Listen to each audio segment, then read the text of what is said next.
Hello दोस्तों, आप सभी को मेरा नमस्कार। और आपके प्यारे प्यारे छोटे छोटे सवालों को भी मेरा नमस्कार। आज मैं आपके बहुत सारे सवालों का जवाब दूंगा। उससे पहले मैं बता दूं कि करंट अफेयर्स राष्ट्रीय घटनाओं का पार्ट 1 2 में खत्म कर दिया गया है। घटना सार जो कि जनवरी 2024 से जून 2024 तक है। इसके बाद वाला जो करंट अफेयर्स है, घटना सार या कोई भी मैगजीन क्रॉनिकल वगैरह, तो मान लीजिए मंथली आती है। छमाही की बात करें, सालाना की बात करें, तो जैसे घटना सार में पढ़ा रहा हूं, तो जून के बाद वाला अब पीसीएस परीक्षा से 15-20 दिन पहले आपको नया मिलने वाला है। और जिसको भी ये पुस्तक ऑनलाइन नहीं मिल पा रहे, दुकानों पे नहीं मिल पा रही, कोई बात नहीं है, आप टेलीग्राम पर जुड़ जाइए। वहां पर आपको पीडीएफ मिल जाएगा। और टेलीग्राम से पहले आप यूट्यूब को सब्सक्राइब कर लीजिए, ताकि यूट्यूब पे भी आपको वीडियो मिल जाए। बेहतर तरीके से मैं समझा समझा करके इंपॉर्टेंट जो एग्जाम की दृष्टि से फोकस करना होता है उसे मैं करता रहता हूं। और नोटिफिकेशन जब आपको मिल जाएगा तो आप जो है वीडियो को भी देख लेंगे, प्लस नीचे जो है डिस्क्रिप्शन में टेलीग्राम लिंक दिया हुआ है, वहां से जुड़ करके आप जो है पीडीएफ भी प्राप्त कर सकते हैं। फिर अपने हिसाब से भी उसे पढ़ सकते हैं, प्रिंट आउट निकलवा करके, चाहे जैसे पढ़ना हो आप पढ़िए। ठीक है। तो अंतरराष्ट्रीय घटनाएं लगभग 35 पेज में है, और 1.5-2 पेज में इसके वन लाइनर होंगे। तो इसको मैंने 4 पार्ट में बांटा है। 4 पार्ट में लगातार मैं पढ़ा दूंगा और फटाफट खत्म करवाऊंगा, टेंशन मत लीजिएगा। उसके बाद क्रॉनिकल चालू करूंगा। और दूसरी बात, बहुत से लोगों की शिकायत थी कि वीडियो बड़ा लंबा हो जा रहा है, टाइम ज्यादा हो जा रहा है। तो कोई बात नहीं, आप लोग जैसा उचित चाहोगे वैसा ही होगा, मुझे कोई आपत्ति नहीं है। मेरा भी गला सूखने लगता है पढ़ाते पढ़ाते, मुझे कोई समस्या नहीं है। ठीक है, 10-10 पेज करके पढ़ेंगे। और बाकी रही बात है, कुछ लोगों के कमेंट आते हैं, तो हमारे यहाँ जो कमेंट आता है उस पर तो अधिकतर अच्छे लोग हैं, लेकिन कभी कभी कुछ गंदे लोग भी जुड़ जाते हैं। जैसे कुछ कोचिंग वाले मुझसे बहुत परेशान हैं, क्योंकि मैं सारा स्ट्रेटजी आसान रास्ता खोल करके सबके सामने रख दिया हूं, तो उससे भी लोग दुष्प्रभावित है, और अपने एजेंट टाइप के लोगों को भी कमेंट के माध्यम से हतोत्साहित करने का प्रयास करते रहते हैं। खैर, ऐसे कीड़े मकोड़ों का कोई हमको फर्क नहीं पड़ता है। ये गंदे लोग समाज के हर कोने कोने में हैं, उनसे आप विचलित होंगे तो अपने आप पथ से विचलित हो जाएंगे। ठीक है। तो मुझे अपना काम करना है।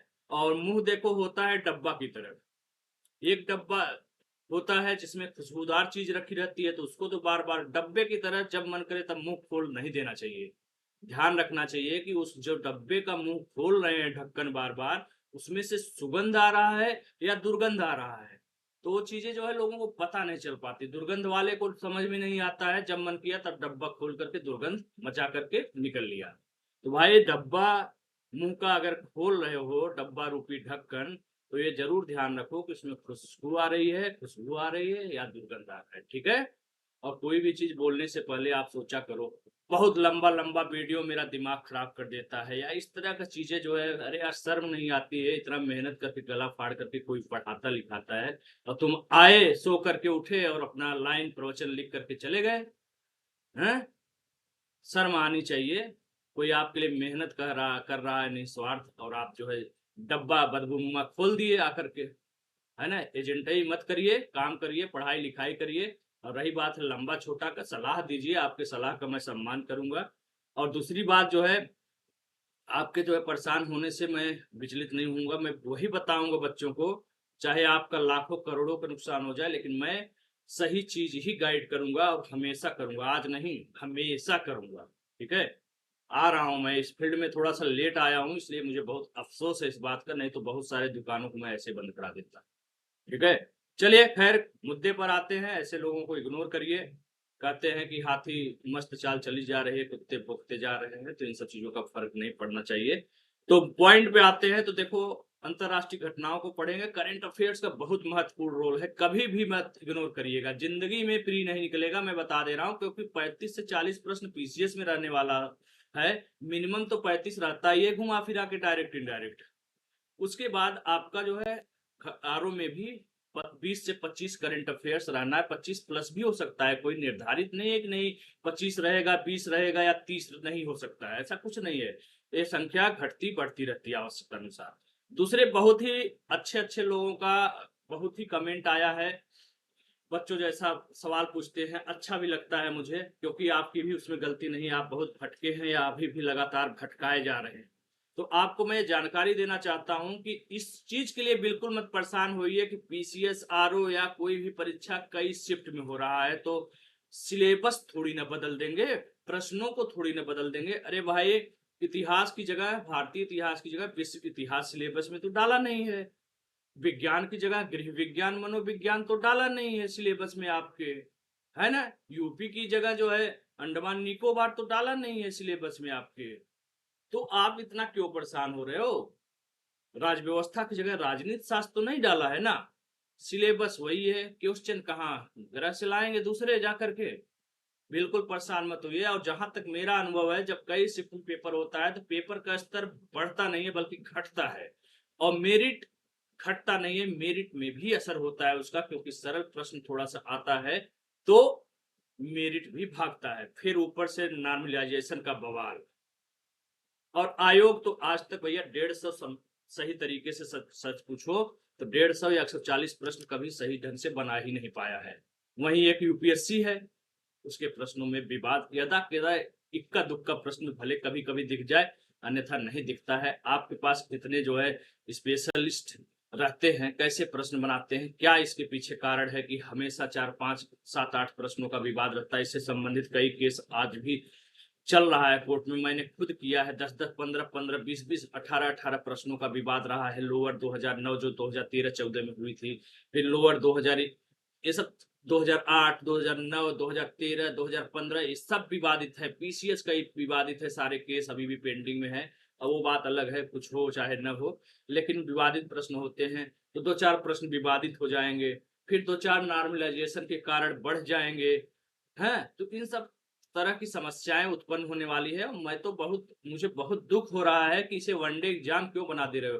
क्या भाई 10 लाख 5 लाख परीक्षार्थी इससे पहले कोई परीक्षा नहीं दिए उत्तर प्रदेश में? चलो सिपाही का 60 लाख बच्चे थे, एसएससी वगैरह का पेपर होता है तो ऐसे ही 90 के करोड़ लाख या 50 लाख के ऊपर फार्म भरे जाते हैं। तब तो समझ में आ रहा है भाई कि सिस्टम इतना कैसे हो पाएगा, कई शिफ्ट में कराना वाजिब लगता है। लेकिन 5 7 10 लाख लोगों का परीक्षा इतने बड़े प्रदेश में नहीं करा पा रहे हैं, आपको सेंटर नहीं मिल पा रहा है।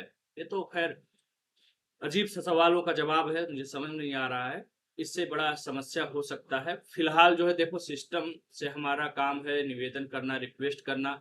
इस पर आप लोग पत्र लिखिए, मुख्यमंत्री को पत्र लिखिए, आयोग को पत्र लिखिए, अपने अधिकारों के लिए आप धरना प्रदर्शन करिए, ये सब चीजें करके देखिए। अन्यथा जैसे भी होगा आपको तो पेपर छोड़ना नहीं है, पेपर तो देना ही होगा, ठीक है। तो पेपर देते रहिए, मेहनत करते रहिए, मेरिट चाहे जितना जाएगा, मेहनत का कोई विकल्प नहीं होता। जैसा मैंने बताया कि मेरा 155 स्कोर आरओ एआरओ में था, पीसीएस में भी, जीएस में हमेशा 100 105 110 तक मेरा स्कोर रहता है। तो मुझे प्री या मेरिट की कोई टेंशन ही नहीं रहती। क्यों क्यों नहीं रहता? क्योंकि भाई मेरिट चाहे जितना जाएगा उससे 10 15 20 प्रश्न 25 प्रश्न में आगे हूं। इस तरह से आप मेहनत करो, नॉर्मलाइजेशन, शिफ्ट, इन सब का झंझट ही दिमाग से निकाल दो, है ना। तो बहुत सारी चीजें बताया हूं मैं आपको, उसका ध्यान रखो। प्ले लिस्ट में जाओ, बहुत सारे आपके सवालों का जवाब जो दिमाग में चलता है उसका ऑलरेडी मैं दे चुका हूं। और जो भी पूछेंगे मेरे से, जो भी बन पड़ेगा मैं सब करता हूं।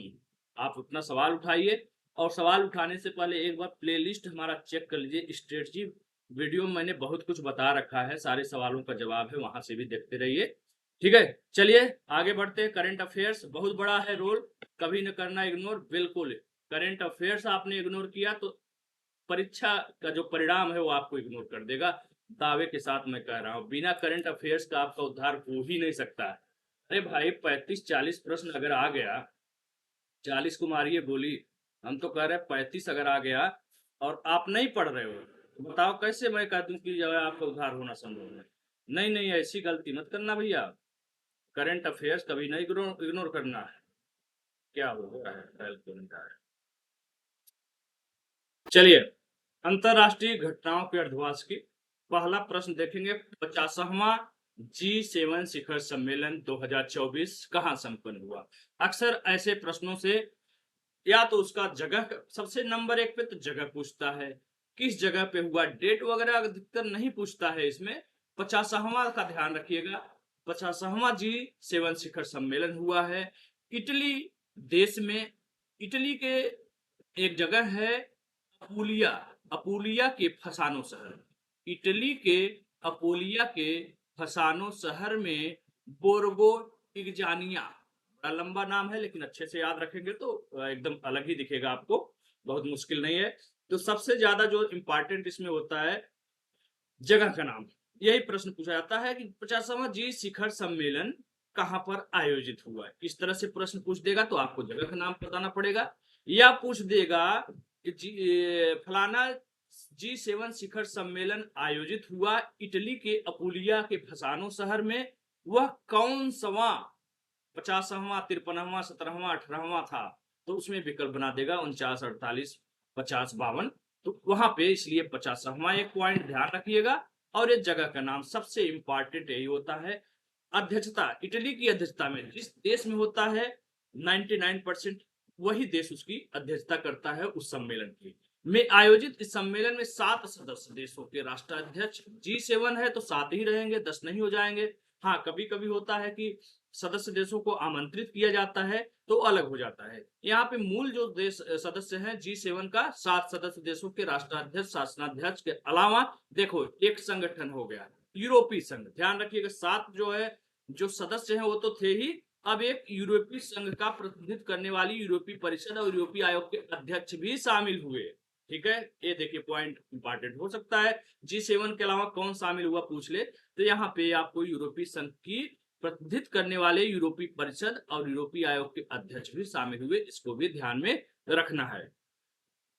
50वें बैठक जिसमें G7 के सदस्य देश और आमंत्रित गैर सदस्य देश, देखिए आमंत्रित गैर सदस्य देश भी हो गए या संगठन हिस्सा लेते हैं तो उसे आउटरीच सत्र कहा जाता है। कौन सत्र? आउटरीच सत्र कहा जाता है। इस सत्र में क्षेत्रीय और अंतरराष्ट्रीय मुद्दों पर भी चर्चा की जाती है।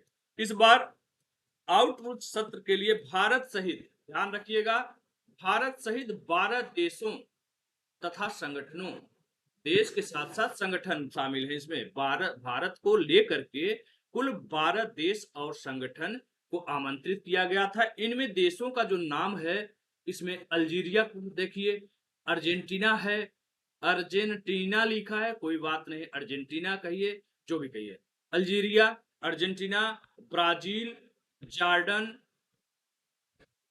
केन्या, मारितानिया, ट्यूनीशिया, तुर्की, यूक्रेन, संयुक्त अरब अमीरात शामिल हैं। ऊपर आपने यूरोपीय संघ पढ़ा ही है ना। इन देशों का नाम भी थोड़ा सा ध्यान रखना जरूरी होता है, कभी कभी पूछ देता है किन किन देशों को बुलाया गया, 3-4 नाम दे देगा तो उसमें आपको पहचान करना होता है कि हाँ ये देशों को बुलाया। ये तब होता है जब प्रश्न को स्टैंडर्ड क्वालिटी का बनाने का, कठिन बनाने का प्रयास किया जाता है आयोग के माध्यम से।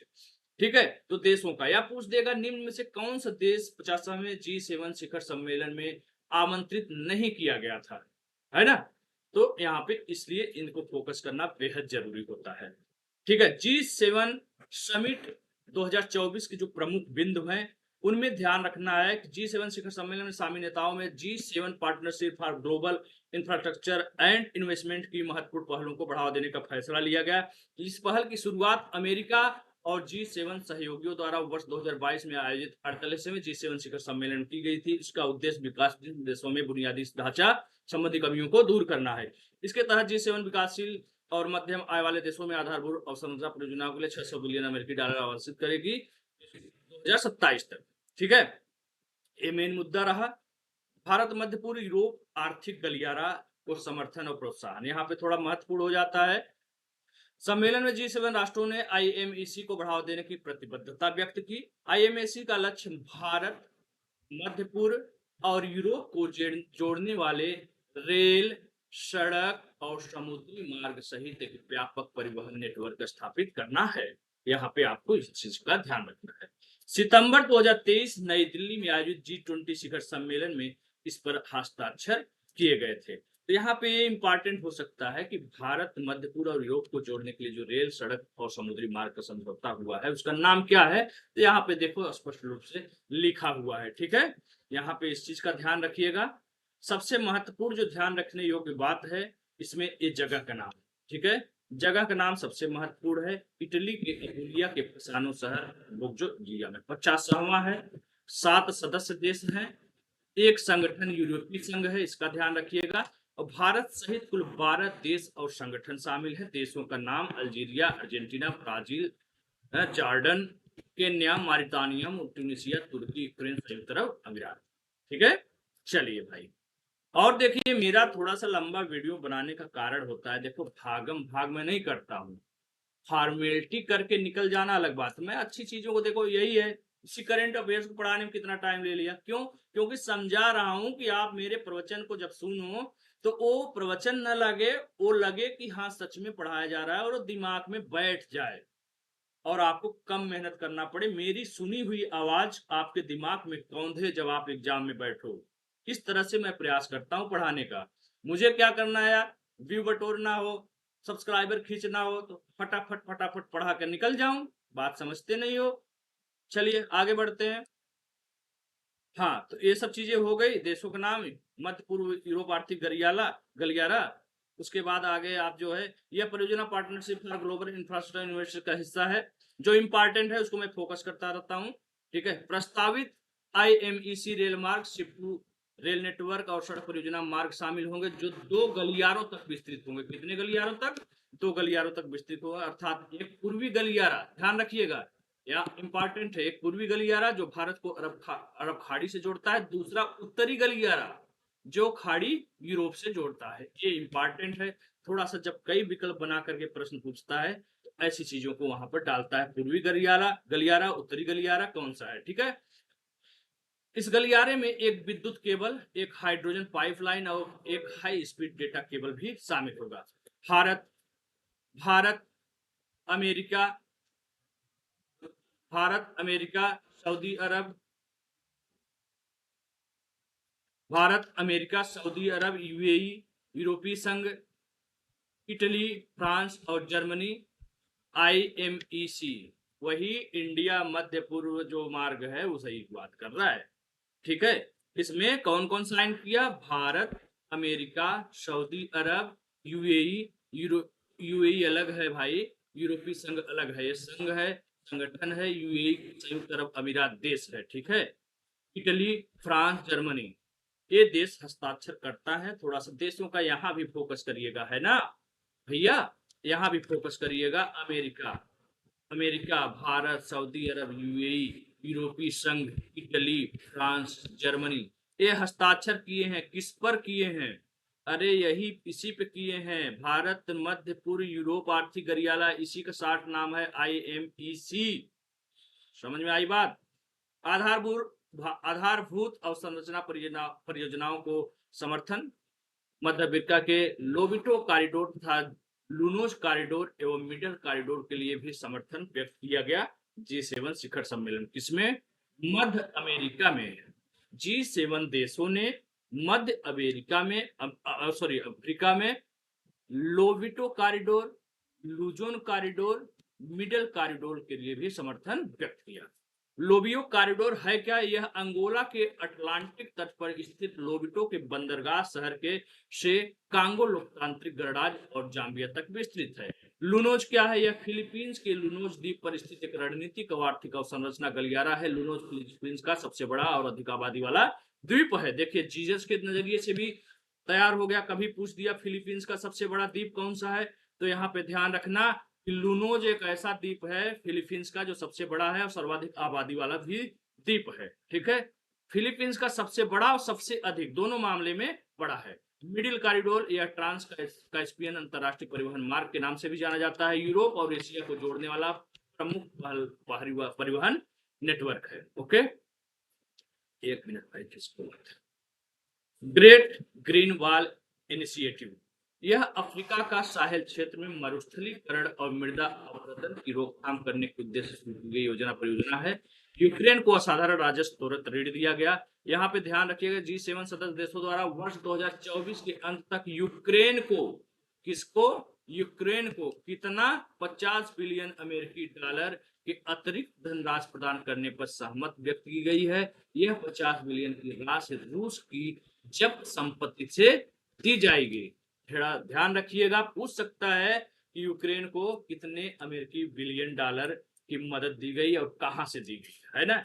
इसको थोड़ा सा फोकस में रखिएगा। आगे बढ़ते हैं अगले पेज पर। तो G7 नेताओं ने अपूलिया खाद्य प्रणाली पहल को निम्न आय वाले देशों में शुरू किया है तथा अफ्रीका की परियोजनाओं को समर्थन देने का निर्णय लिया है।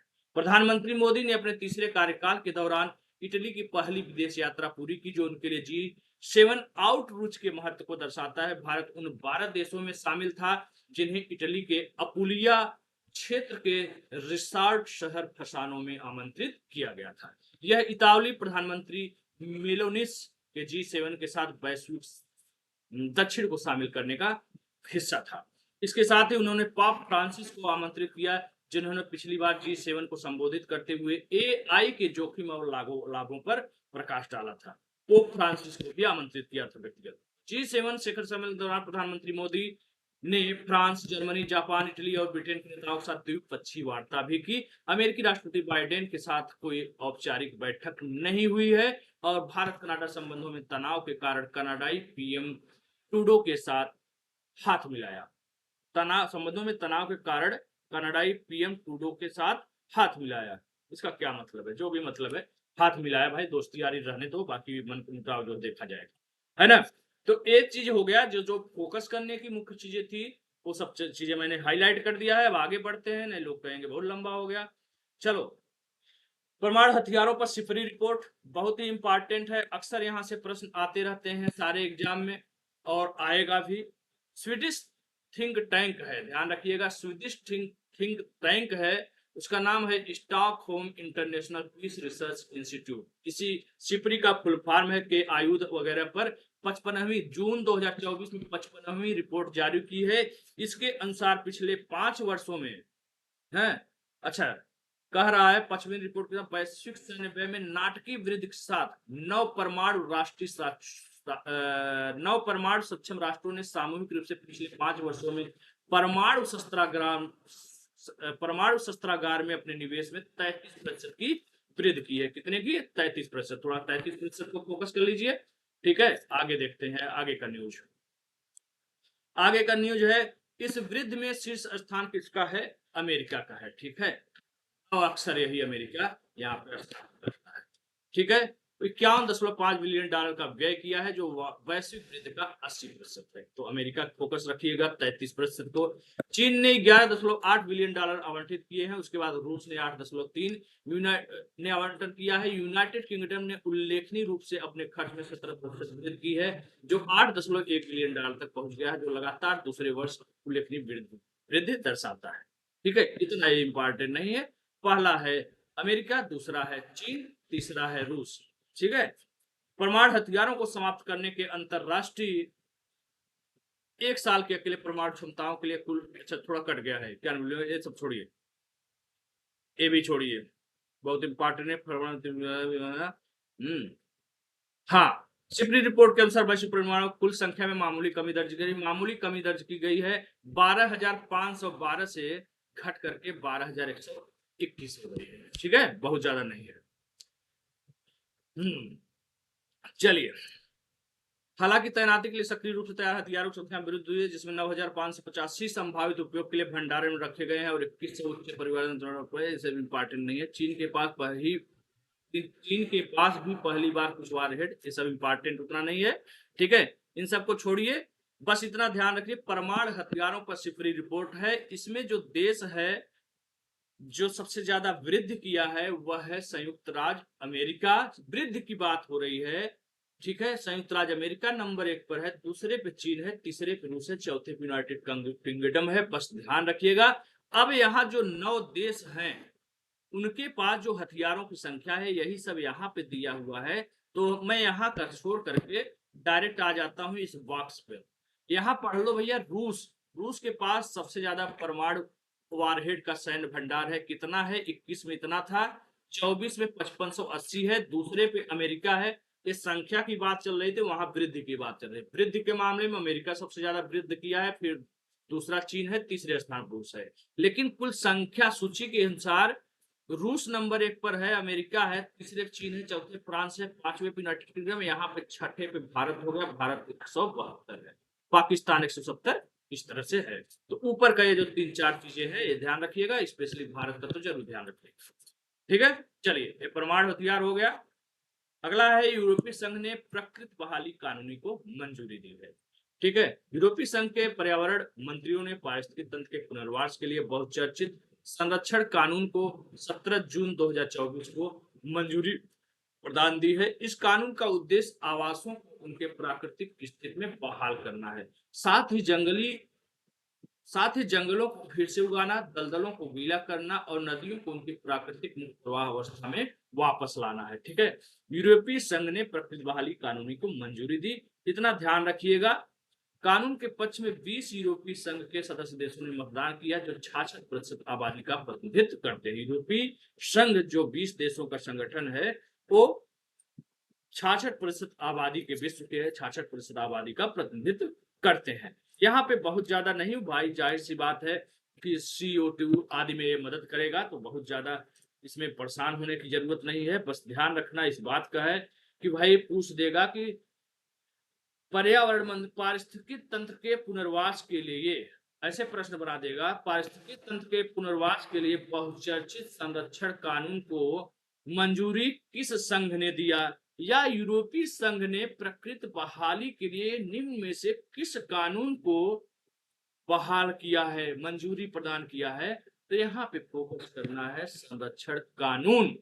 ठीक है, चलिए, बहुत और बाकी सब अंडरस्टूड है, बाकी एक बार पढ़ लीजिएगा, कोई बात नहीं है।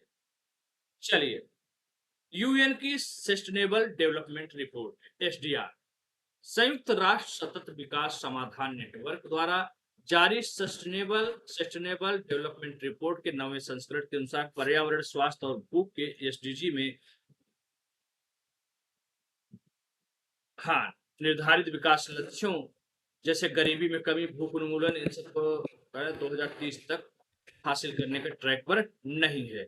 वही जो SDG सतत विकास लक्ष्य कल भी मैंने पढ़ाया था, उसी की बात चल रहा है, जिसका लक्ष्य 2030 तक जो है विकास लक्ष्य को प्राप्त करना है। 17 SDG लक्ष्य निर्धारित किया है कि 2030 तक हमें प्राप्त कर लेते हैं, जैसे शून्य भूख, लैंगिक समानता, समुद्री जीवन, समुद्री जो है से संबंधित जो है संसाधनों पर, जीवों पर कुछ लाना, और उसके बाद जो है बहुत सारी चीजें हैं, जिस शिक्षा के क्षेत्र में है SDG का कुछ लक्ष्य प्राप्त करना, गरीबी को समाप्त करने पर विचार करना, ऐसे कुल मिला के 17 SDG लक्ष्य निर्धारित किए गए हैं। ठीक है, तो ये सब इनका रिपोर्ट है कि भाई 2030 तक ये कुछ विशेष नहीं कर पा रहे हैं।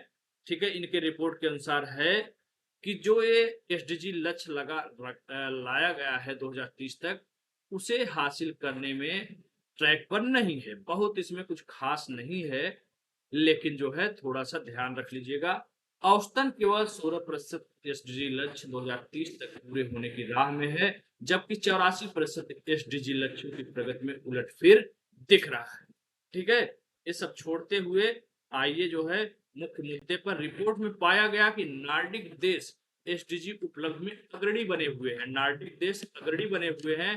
ब्रिक्स देश, जिसमें भारत, रूस, ब्राजील, चीन, दक्षिण अफ्रीका हैं, इसमें भी मजबूत प्रगति दिखा रहे हैं, जबकि गरीब और कमजोर देश बहुत पीछे हैं।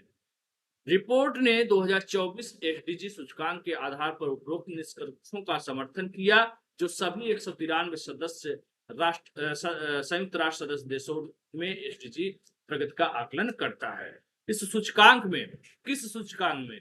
SDG 2024 सूचकांक में फिनलैंड शीर्ष स्थान पर है। ध्यान रखिएगा, यहाँ पे एक चीज इंपॉर्टेंट थोड़ा हो जाता है कि पूछ देगा 2024 SDG सूचकांक में जो शीर्ष पर देश स्थित है उसका नाम क्या है, तो हमें ध्यान रखना है फिनलैंड है। फिनलैंड के बाद दूसरा स्वीडन है, तीसरा डेनमार्क है, चौथा जर्मनी है, पांचवा फ्रांस है। ठीक है, भारत की स्थिति की बात करें तो आगे दिया होगा। ठीक है, हाँ, भारत ने इतना पॉइंट था, ये नहीं पूछता है, ये कभी पूछता नहीं है, सीधा पूछता है स्कोर, स्थान क्या है। तो ध्यान रखना, भारत का 109वां है। रही बात है बॉक्स देख रहे हो ना, फालतू की चीजों पढ़ने से अच्छा है यहीं से पढ़ो, फिनलैंड, स्वीडन, डेनमार्क, जर्मनी, 4 नाम तो कम से कम पढ़ लो, 5वां रख सकते हो ध्यान, तो ठीक है। यहाँ से जो है आपका क्रम भी पूछ सकता है, पहले स्थान पे कौन है, या सूची बना देगा पहला कौन है, दूसरा कौन है, तीसरा कौन है, ऐसे ऐसे आप मिलाइए। ठीक है, तो ये ध्यान रखना की जरूरत है। उसके बाद आ जाइए अपना भारत का नाम का ध्यान रखिए। बाकी बहुत सी चीजें ध्यान रखने की जरूरत है। जो सबसे नीचे के देश हैं उनमें दक्षिणी सूडान है पहले पर। एक भी नाम याद रख लिए तो बहुत है, क्योंकि नीचे का जल्दी पूछता नहीं है, और पूछ दिया तो दक्षिणी सूडान मतलब गुजरात, एक बार ध्यान दे दीजिए। भारत पड़ोसी देशों की बात है तो भारत को पता ही चल गया 109 है। बहुत पड़ोसी देशों के चक्कर में परेशान होने की जरूरत नहीं है। शीर्ष को ध्यान रखिए, लास्ट वाले को एक दो नाम याद रखिए, और अपने देश भारत का याद रखिए, काम बन जाएगा इसी से। निम्नतम वाला तो हो ही गया, दक्षिण सूडान केंद्रीय अफ्रीकी गणराज्य। ठीक है, बस हो गया इतना। शीर्ष 4-5 नाम, लास्ट का एक दो नाम, भारत का है, बस काम खत्म। और बहुत ज्यादा ध्यान देने की जरूरत नहीं है। यू, ये कौन सा दूसरा है? हाँ, अच्छा इसी का है। कोई इसमें UNMI सूचकांक है जिसमें बारबाडोस शीर्ष पर है, इसके बाद एंटीगुआ। ये सब अंदर की चीजें जल्दी पूछता नहीं है। रैंकिंग का कभी कभी रैंक का प्रश्न पूछता है, कभी कभी एकदम गायब कर देता है, लेकिन लगभग लगभग आता ही है। मान के चलो एक दो प्रश्न हो सकता है आए ही। और चूंकि अब कई शिफ्ट में अगर होगा मनमानी करते हुए, तो हो सकता है इन सब प्रश्नों की संख्या बढ़ जाए। इसलिए एक लिस्ट बना लेना, नोट्स बना लेना, शार्ट नोट्स, उसमें लिखते चले जाना कर जो शीर्ष है, लास्ट है, भारत का स्थान है। और उससे भी बड़ी बात है, ध्यान ये भी रखा करो किस संगठन ने जारी किया है, कभी कभी ये भी पूछ देता है। बाकी ये सब चीजें रामायण महाभारत को बहुत ध्यान देने की जरूरत नहीं है। मुख्य मुख्य केवल इंपॉर्टेंट चीजों को फोकस करिए। ठीक है। यूक्रेन शांति शिखर सम्मेलन स्विट्जरलैंड के बुर्गेन स्टॉक रिसॉर्ट में आयोजित। कहां पर? स्विट्जरलैंड देश है, उसके बुर्गेन कास्ट रिसोर्ट कोई जगह है में यूक्रेन शांति शिखर सम्मेलन का 16 जून 2024 को आयोजन हुआ। इसमें 80 देशों में इस बात पर सहमत बनी कि युद्ध को खत्म करने वाले किसी भी समझौते का आधार यूक्रेन की क्षेत्रीय अखंडता होनी चाहिए। रूस की गैर मौजूदगी में संयुक्त बयान जारी किया गया। सम्मेलन में 100 देशों के प्रतिनिधि उपस्थित रहे। रूस को सम्मेलन में आमंत्रित नहीं किया गया था। ध्यान रखिएगा, रूस को इस सम्मेलन में आमंत्रित ही नहीं किया गया था, और इस शांति शिखर सम्मेलन का आयोजन किया गया था स्विट्जरलैंड के बुर्गेन स्टॉक रिसॉर्ट में। ठीक है। 80 देशों ने इस बात पर सहमति व्यक्त की है। 100 देशों के प्रतिनिधि उपस्थित हुए थे और रूस को आमंत्रित नहीं किया था। इसमें कहा गया था कि युद्ध को खत्म करने वाला अगर कोई समझौता होगा तो उसका आधार जो बनाया जाएगा वह रूस की क्षेत्रीय अखंडता, यूक्रेन की क्षेत्रीय अखंडता होनी चाहिए। भारत, सऊदी अरब, दक्षिण अफ्रीका, ब्राजील, ये सब जो देश शामिल हुए थे इस पर हस्ताक्षर नहीं किए हैं। भारत की ओर से विदेश मंत्रालय के सचिव पवन कपूर, ध्यान रखिएगा, प्रधानमंत्री नहीं गए थे, इस जो समझौते में शामिल हुए थे वे थे भारत के विदेश मंत्रालय के सचिव पवन कपूर। कभी कभी विकल्प गलत बना दिया जाता है कि इस सम्मेलन में, यूक्रेन शांति सम्मेलन का नेतृत्व प्रधानमंत्री ने किया या विदेश मंत्री ने किया, रक्षा मंत्री ने किया। तो ध्यान रखिएगा कि प्रधानमंत्री न गए हैं, न राष्ट्रपति गए हैं, न विदेश मंत्री गए हैं, न सैन्य क्या बोलते हैं शिक्षा मंत्री गए हैं, और न ही जो है रक्षा मंत्री गए हैं। कौन गया है? विदेश मंत्रालय के सचिव पवन कपूर गए थे। ठीक है। भारत ने कहा वह यूक्रेन संघर्ष के शांतिपूर्ण समाधान के लिए हितधारकों के साथ काम करना जारी रखेगा। विदेश मंत्रालय ने कहा कि भारत की मानना है कि समाधान के लिए रूस यूक्रेन के बीच ईमानदार और व्यवहारिक भागीदारी होना चाहिए। तुर्की ने प्रस्ताव पर हस्ताक्षर किया है। ठीक है, भारत ने हस्ताक्षर नहीं किया था। यूक्रेन के राष्ट्रपति व्लादिमीर जेलेंस्की ने कहा हमें मिलकर तय करना होगा कि दुनिया के लिए न्यायपूर्ण शांति का क्या मतलब है, इसे स्थायी तरीके से कैसे हासिल किया जा सकता है। खैर, ये सब अपनी अपनी बातें इन्होंने कहा है सब लोगों ने, ये इंपॉर्टेंट आपके एग्जाम के दृष्टि से नहीं है। ठीक है, ये सब चीजें, मेन मुद्दा जो था, रूस को सम्मेलन में आमंत्रित नहीं करने के कारण चीन ने भी इससे दूरी बनाए रखी थी। जाहिर सी बात है, दोस्त है, दोस्त तो सबसे ज्यादा पुराना दोस्त मेरा है रूस। ठीक है, अब संबंध घटते बढ़ते रहते हैं। ठीक है, तो फिलहाल जो है, जो मुख्य चीज इसमें थी, कहां पर आयोजित हुआ यूक्रेन का शांति शिखर सम्मेलन। ठीक है, उसमें क्या बयानबाजी हुआ है, देश जो शामिल हुए, भारत की तरफ से कौन शामिल हुआ, हस्ताक्षर भारत ने नहीं किया, भारत ने क्या कहा, ये सब चीजें जल्दी नहीं पूछता है। ठीक है, किसने क्या अपना विचार रखा, ये सब भी प्रश्न नहीं आता करंट में। मेन मुद्दा वही है, कहाँ पर आयोजित हुआ, कितने प्रतिनिधि शामिल हुए, ये भी अक्सर पूछ लेगा। क्लाउडिया शीनबाम मैक्सिको पहली महिला राष्ट्रपति। क्लाउडिया शीनबाम ये नाम है, मैक्सिको की ये बनी है पहली महिला राष्ट्रपति। बहुत अच्छी बात है, बहुत बड़ी बात है। यहाँ पे हमें ये याद रखना है कि मैक्सिको सिटी की पूर्व मेयर और राष्ट्रपति लोपेज लोपेज ओब्रेडोर के नेतृत्व वाली सरकार में पर्यावरण सचिव के रूप में, बहुत बड़ी बात है, पर्यावरण सचिव के रूप में एक काम करती थी, कर चुकी क्लाउडिया क्लाउडिया शिनवान को 3 जून 2024 देश की पहली महिला राष्ट्रपति के रूप में चुना गया है। बस इससे ज्यादा कुछ इसमें देखना नहीं है। पूछ देगा क्लाउडिया शिनबाम निम्न में से किस देश की पहली महिला राष्ट्रपति बनी है, इस तरह से भी पूछ सकता है। या कह सकता है मैक्सिको देश की निम्न में से कौन एक पहली बार या प्रथम महिला राष्ट्रपति बनी है। तो आपको दो नाम रखना है, क्लाउडिया शीनबाम, देश नाम मैक्सिको, बस बाकी ज्यादा छोड़ दीजिए। बाकी ये सब कहानी वहानी, ये सब कब ग्रहण किया, शपथ, ये सब चीजें, कार्यकाल 6 वर्ष का वहां होगा, ठीक है, ये सब चीजें जल्दी पूछता नहीं है।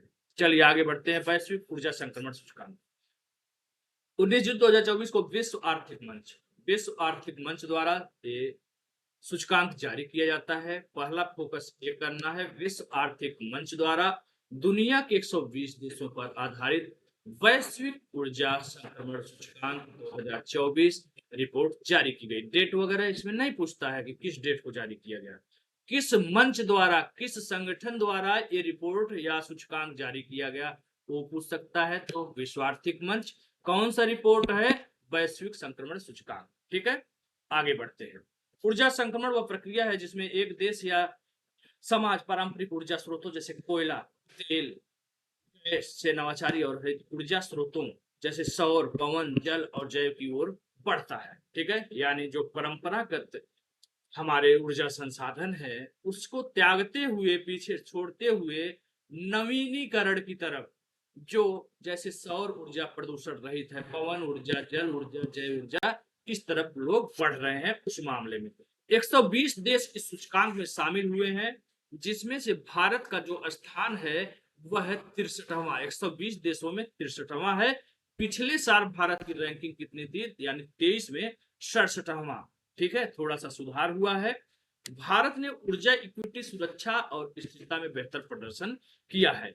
भारत द्वारा इस की गई प्रगति की प्रशंसा किया है किसने, WEF ने प्रशंसा किया है, जहां नवीकरण ऊर्जा और बायोमास इसकी विद्युत उत्पादन क्षमता का 42% हिस्सा है, जिसमें वह दुनिया का चौथा सबसे बड़ा नवीकरणीय बाजार बन गया है। कौन, भारत दुनिया का चौथा सबसे बड़ा नवीकरणीय बाजार बन गया। 2024 वैश्विक ऊर्जा संक्रमण के शीर्ष देशों में पहले की तरह यूरोपीय देशों का आधिपत्य बना हुआ है। स्वीडन एक बार शीर्ष स्थान पे है, उसके बाद डेनमार्क है। अब यहाँ से ये सब चीजें पढ़ने की बजाय आप जो है यहाँ पे बस 2-3 चीजों का फोकस करो। विश्व आर्थिक मंच द्वारा प्रस्तुत किया गया है, क्या है ये, उसके बाद बॉक्स बना होगा, यहाँ पर आ जाइए सीधे निकल करके।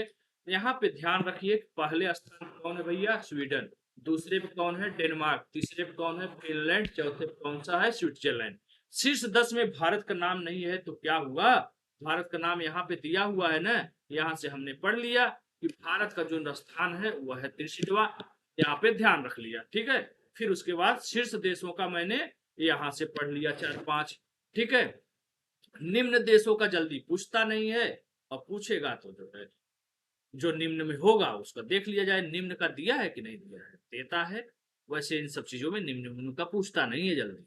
ठीक है, निम्न देशों का फिलहाल इसमें अभी चर्चा नहीं दिखाई दे रहा है। इस शीर्ष 10 देश दिया हुआ है। ठीक है, 120 देशों में से 107 देशों ने प्राप्त कर ली है। सूचकांक विकास देशों में चीन 17वां है, ब्राजील 12वां है, पाकिस्तान 113, बांग्लादेश इतना। ठीक है, हाँ, सबसे नीचे दिया तो है कांगो है सबसे नीचे, नीचे का जल्दी पूछता नहीं है। फिलहाल 1-2 नाम मैंने बताया ना, तो थोड़ा ध्यान रखिएगा, हो सकता है पूछ दे, नया प्रश्न अच्छा बनाने का प्रयास करना हो तो शीर्ष की जगह निम्न पूछ दे। भारत का स्थान तो ध्यान रखना ही है, शीर्ष का ऊपर से ध्यान रखना है, नीचे का एक दो नाम ध्यान रखिए, भारत का एकदम रखिए, भारत का तो फोकस रखना है। ये क्या है जी? वैश्विक शांति सूचकांक। आइसलैंड में इतने आइस बर्फ गिरते हैं, बर्फ ठंडा होता है तो वहां के लोगों का दिमाग भी ठंडा होता है। जब दिमाग ठंडा रहेगा तो शांति तो जाहिर सी बात है रहेगी ही वहां पे। समझ गए बात को? कोड में क्या करना चाहता हूँ, क्या इशारा करना चाहता हूँ? Iceland. Institute for Economics and Peace द्वारा प्रकाशित वैश्विक शांति सूचकांक। कौन कौन कौन प्रकाशित करता है? कौन? Institute for Economics and Peace द्वारा प्रकाशित वैश्विक शांति सूचकांक, ठीक है, द्वारा विश्व के 163 देशों क्षेत्रों का मूल्यांकन किया गया। इस क्षेत्र में दुनिया की 99.7% आबादी रहती है। सूचकांक के अनुसार वैश्विक शांति का औसत स्तर जो 2024 में है 0.56% कम हुआ है। ठीक है, चलिए सूचकांक में आइसलैंड दुनिया का सबसे शांतिपूर्ण देश बना हुआ है। इसके बाद आयरलैंड, ऑस्ट्रेलिया, न्यूजीलैंड, सिंगापुर। दुनिया में सबसे कम शांतिपूर्ण देश कौन है? यमन है। आइए बॉक्स में चलते हैं, यहाँ क्यों पढ़ते हैं। भारत का एक बार देख लेते हैं। भारत में 5 स्थान का सुधार हुआ है और इसके साथ साथ 116वें स्थान पर भारत आ गया है। तो एक पूरा फोकस करिएगा, भारत का स्थान 116वां है। 3 मानदंड इसमें अपनाए गए हैं: सामाजिक सुरक्षा और संरचना, चल रहे घरेलू तथा अंतरराष्ट्रीय संघर्ष की सीमा, सैन्य और सैन्यीकरण की डिग्री में सब है। ठीक है, अब यहाँ पे शीर्ष देश में ध्यान रखना है। देखो लैंड 2 लगातार है, आइसलैंड एकदम रट डालो, आयरलैंड दूसरे पे है, तो लैंड लगातार 2 है। उसके बाद ऑस्ट्रेलिया नहीं, ऑस्ट्रिया अलग देश है, ऑस्ट्रेलिया अलग है। न्यूजीलैंड फिर आ गया, एक लैंड बीच में गैप है, चौथे पे न्यूजीलैंड आ गया। आइसलैंड, आयरलैंड, बीच में केवल एक ऑस्ट्रेलिया आ गया है, नहीं लैंड लगातार चारों हो जाते हैं। ठीक है, तो यहाँ पे ये सब चीजें ध्यान रखिएगा, शीर्ष के 4-5 ध्यान रख लीजिए।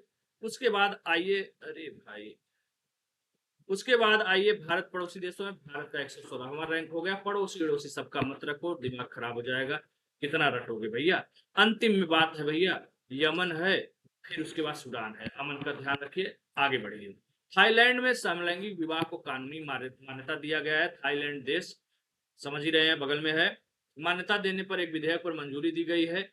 इसके साथ ही थाईलैंड दक्षिण पूर्वी एशिया में ऐसा कानून बनाने वाला, लागू करने वाला पहला देश होगा। कहां पर? विश्व में नहीं, दक्षिण पूर्वी एशिया में ऐसा कानून लागू करने वाला समलैंगिक विवाह से संबंधित थाईलैंड पहला देश है। बहुत ज्यादा इसमें परेशान मत होइए, ये सब प्रश्न जल्दी आते नहीं है, बस इतना थाईलैंड का ध्यान रखिएगा। दक्षिण पूर्व एशिया का ऐसा पहला देश है जहां पर समलैंगिक विवाह को मान्यता देने के लिए विधेयक पारित किया गया है। छोड़िए इसको, आगे बढ़िए। पर्यावरण प्रदर्शन सूचकांक 2024, Yale center for environmental law and policy और Columbia center for international earth space science information network द्वारा 5 जून 2024 को 180 देशों के पर्यावरण प्रदर्शन सूचकांक को जारी किया गया।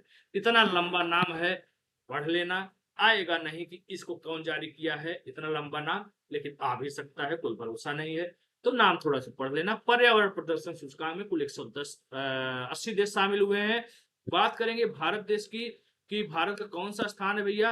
180 देशों में भारत का 176वां बहुत ही बुरा प्रदर्शन है, शामिल हुआ है, जो पाकिस्तान और वियतनाम, लाओस और म्यांमार से केवल ऊपर है। बाप रे, पाकिस्तान, वियतनाम, लाओस यही 4 और म्यांमार, यही 4 देश है जिनसे ऊपर है।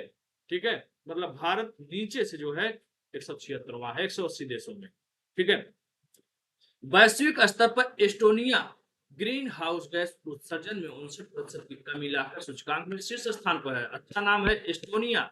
ठीक है, बहुत कम लोग सुने होंगे, लेकिन ध्यान रखिएगा एस्टोनिया एक देश है जो शीर्ष स्थान पर है, 59% कमी लाया है ग्रीन हाउस गैस उत्सर्जन में। उसके बाद फिनलैंड है, ग्रीस है, तिमोर लेस्ते है, फिर यूके है।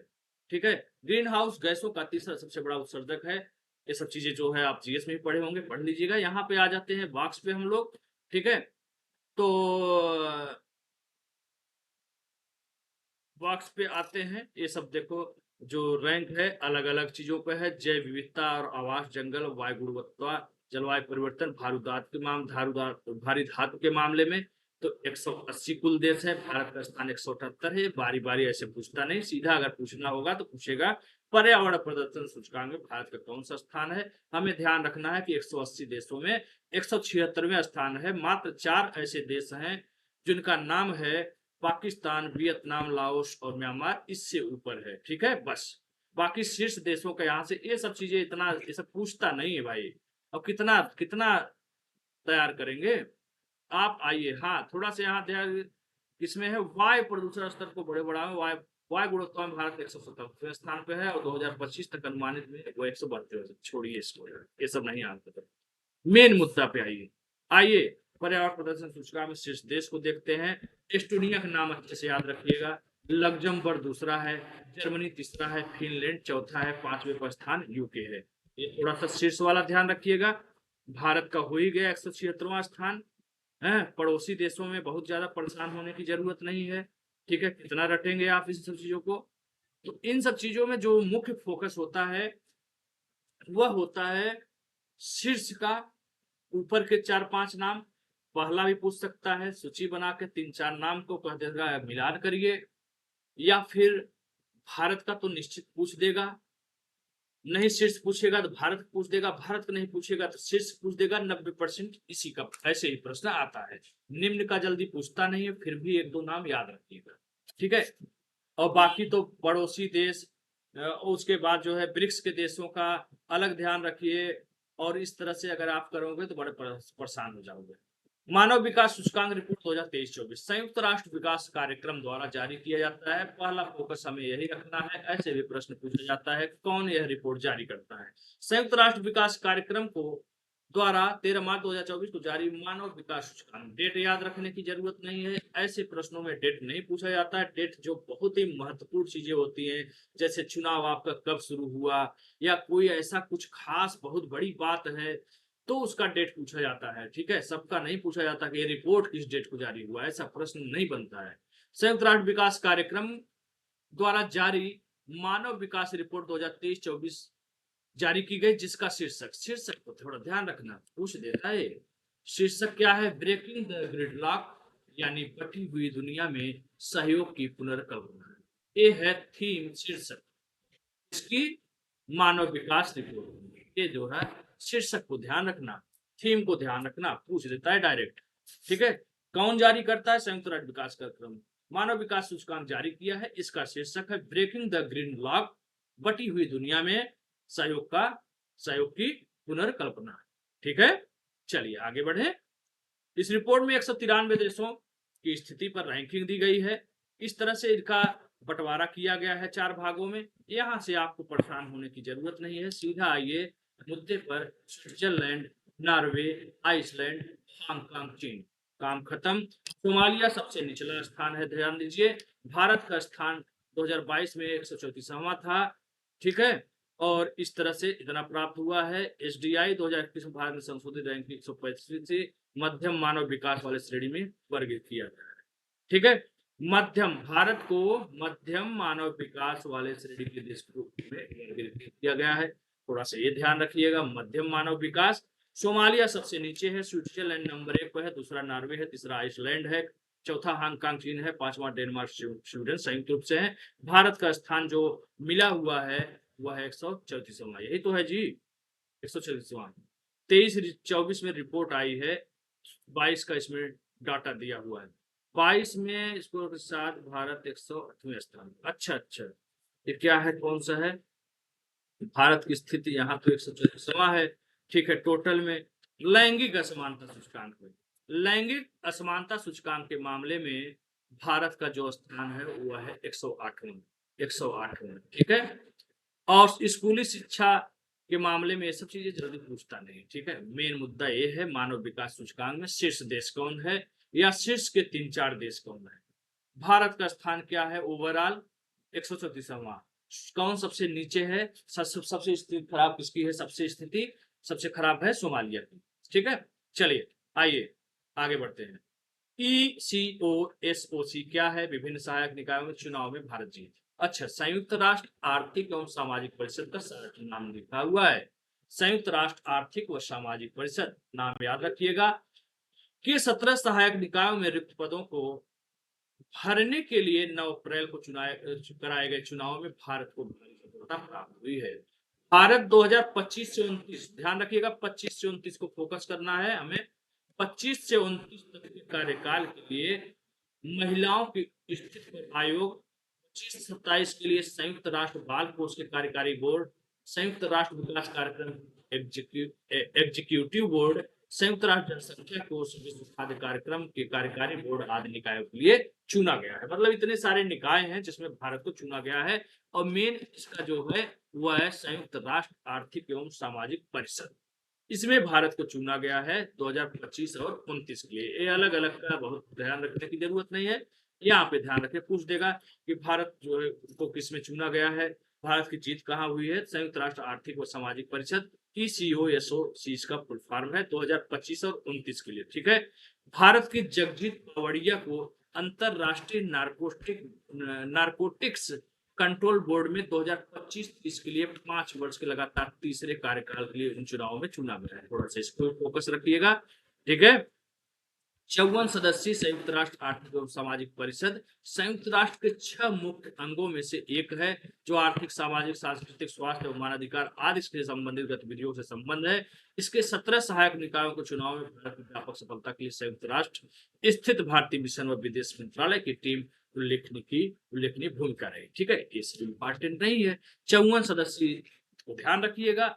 संयुक्त राष्ट्र के मुख्य 6 अंगों का एक पार्ट है संयुक्त राष्ट्र आर्थिक सामाजिक परिषद, जिसके लिए भारत को चुना गया है 2025 से 29 कार्यकाल के लिए। भारत 2025-29 के लिए महिलाओं की स्थिति पर आयोग, देखो अलग अलग का दिया हुआ है। 2025-30 के लिए संयुक्त राष्ट्र बाल कोष के लिए।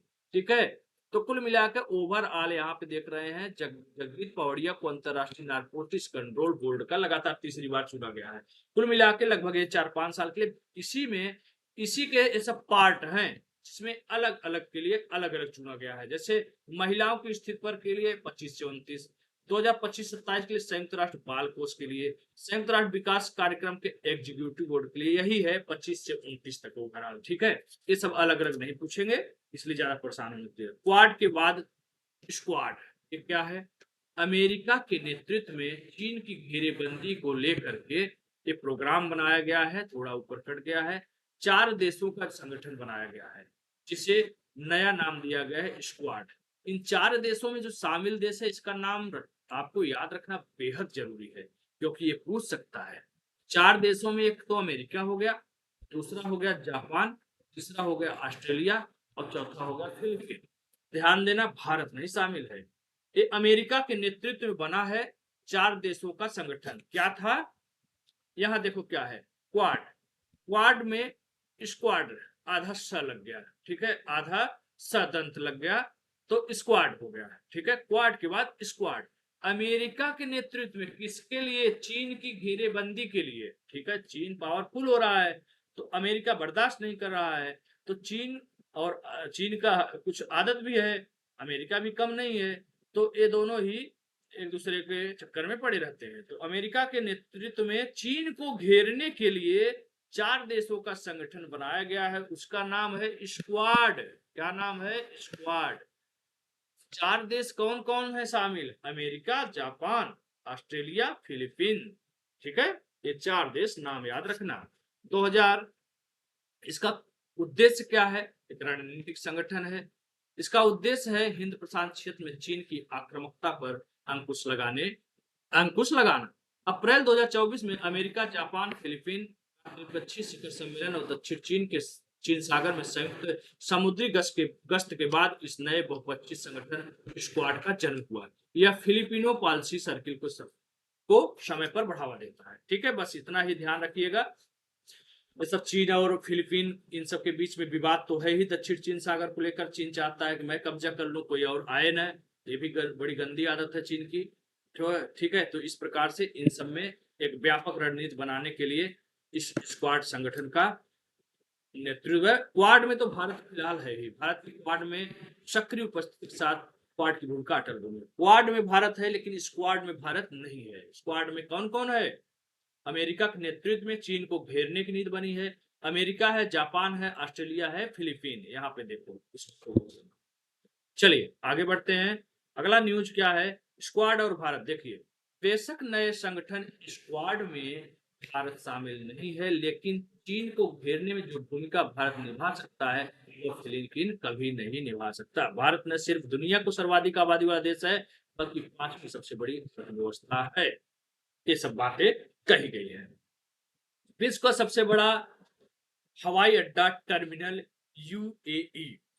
संयुक्त अरब अमीरात के उपराष्ट्रपति प्रधानमंत्री शेख मोहम्मद बिन राशिद अल मखदूम ने दुबई के अल मखदूम अंतरराष्ट्रीय हवाई अड्डे पर विश्व के सबसे बड़े हवाई अड्डे के टर्मिनल को बनाने की घोषणा की है अप्रैल 2024 में। क्या समझ में आई बात? समझ में आ रही कोई बात? भैया संयुक्त अरब अमीरात के यूएई, ठीक है, संयुक्त अरब अमीरात के उपराष्ट्रपति प्रधानमंत्री शेख मोहम्मद बिन राशिद अल मखदूम इनका नाम है। इन्होंने दुबई में राजधानी में अल मखदूम अंतरराष्ट्रीय हवाई अड्डे पर विश्व के सबसे बड़े हवाई अड्डे के टर्मिनल विश्व के सबसे बड़े हवाई अड्डे के टर्मिनल को योजना बनाने की घोषणा की है। थोड़ा उल्टा सीधा लिख देते हैं लोग भी। टर्मिनल बनाने की घोषणा की है। यह टर्मिनल पूरा होने पर अल मखदूम अंतरराष्ट्रीय हवाई अड्डे की वार्षिक क्षमता 260 मिलियन यात्रियों की होगी, जो विश्व के किसी भी अन्य हवाई अड्डे से अन्य होगी। कितने? 260 मिलियन। तो बस यही ध्यान रखना है। $35 बिलियन की अनुमानित लागत वाला नया टर्मिनल, 400 विमान गेट, 100, ये सब चीजें होंगी। ठीक है, ये सब चीजें आपको पढ़ने की जरूरत नहीं है। बस यह ध्यान रखना है कि दुनिया में कौन सा ऐसा है, विश्व का सबसे बड़ा हवाई टर्मिनल कहाँ बनेगा? यूएई में, दुबई में बनेगा। अंतरराष्ट्रीय हवाई अड्डा का नाम जो है अल मखदूम अंतरराष्ट्रीय हवाई अड्डे पर बनेगा विश्व का सबसे बड़ा हवाई अड्डा टर्मिनल। बस काम खत्म। 260 मिलियन यात्रियों की क्षमता हो जाएगी। और ये कितना पैसा वैसा लग रहा है, ये सब जल्दी पूछता नहीं। ठीक है, चलिए। टीसीएस ने पहले ह्यूमन सेंट्रिक एआई सेंटर की स्थापना की। चलिए, फ्रांस के पेरिस में, वहां पर फ्रांस के पेरिस में राष्ट्रपति इमैनुअल मैक्रों द्वारा आयोजित चूज फ्रांस शिखर सम्मेलन में भारत की प्रमुख आईटी सेवा प्रदाता company Tata consultancy services, TCS, क्या नाम है? टीसीएस का फुल फॉर्म क्या है? Tata consultancy services. टीसीएस ने सेंटर ऑफ एक्सलेंस में ह्यूमन सेंट्रिक एआई सेंटर स्थापित करने की घोषणा की। कहां पर? फ्रांस के पेरिस में। ठीक है, इतना ही बहुत इंपॉर्टेंट है। फ्रांस के पेरिस में टीसीएस क्या स्थापित करेगी? टीसीएस ने सेंटर ऑफ एक्सलेंस में ह्यूमन सेंट्रिक एआई सेंटर स्थापित करने की घोषणा की है। यह फ्रांसीसी कंपनियों को स्टार्टअप के ग्लोबल इकोसिस्टम, शिक्षा से जुड़ी तकनीक और अनुसंधान से संबंधित श्रेष्ठ सुविधाएं उपलब्ध कराएगा। ठीक है, बस इतना ही बहुत है। बाकी अपना जनरल नॉलेज के लिए पढ़ लीजिए। ह्यूमन सेंट्रिक एआई मस्तिष्क कंप्यूटर इंटरफेस मशीनों में सहानुभूति जैसी खूबियां पैदा करता है। इसे आर्ट एंड कल्चर में एआई के प्रयोग पर फोकस रहेगा। यह ह्यूमन सेंट्रिक एआई क्षेत्र में एडवांस टेक्नोलॉजी विकसित करने के लिए डिजाइन और इंजीनियरिंग में अपने अनुभव का प्रयोग करेगा। यह एक नया एआई केंद्र पेरिस के ला डिफेंस क्षेत्र में टीसीएस स्पेसपोर्ट के पास स्थित है, जिसका उद्घाटन जून 2024 में किया गया। ठीक है, बस यहाँ पर इतना फोकस करिएगा। टीसीएस ने ह्यूमन सेंट्रिक एआई सेंटर की स्थापना कहाँ की? फ्रांस में। फ्रांस में कहाँ? पेरिस में। ठीक है, चलिए आगे बढ़ते हैं। अगला क्या है? इसकी अत्याधुनिक सुविधा टीसीएस के वैश्विक नेटवर्क में सातवीं वृद्ध बन सकता है, जो Amsterdam, London, New York, Petersburg, Toronto और टोक्यो जैसे शहरों में नवाचार केंद्र श्रेणी में शामिल हो जाएगा। ठीक है, टीसीएस टाटा ग्रुप की सॉफ्टवेयर सर्विसेज और कंसल्टिंग कंपनी है। टाइम्स हायर एजुकेशन की university impact ranking 2024। Times Higher Education TSC ने 12 जून को यूनिवर्सिटी रैंकिंग जारी किया है। ठीक है, इम्पैक्ट रैंकिंग दुनिया की एकमात्र रैंकिंग प्रणाली है जो संयुक्त राष्ट्र के स्थिरता लक्ष्यों में विश्वविद्यालयों के योगदान को मापती है। संयुक्त राष्ट्र के 17 सतत विकास लक्ष्य, जिसे एसडीजी कहते हैं, के दृष्टि से उच्च शिक्षण संस्थाओं के आधार पर तय की जाने वाली रैंकिंग में प्रतिनिधित्व के हिसाब से भारत पहले है। ठीक है, उच्च शिक्षण संस्थाओं के आधार पर तय की जाने वाली रैंकिंग प्रतिनिधित्व में भारत पहले स्थान पर है। ठीक है, रैंकिंग में भारत के 105 संस्थाओं ने भागीदारी की, जबकि 2019 में केवल 13 थी। ठीक है, Times Higher Education impact ranking 2024 में भारत प्रतिनिधित्व की दृष्टि से दुनिया में शीर्ष स्थान पर है। ये ध्यान रखना। ठीक है, किस मामले में? टाइम्स हायर एजुकेशन, जो एजुकेशन यूनिवर्सिटी इंपैक्ट रैंकिंग है, इसमें प्रतिनिधित्व के हिसाब से भारत पहले स्थान पे है। ठीक है,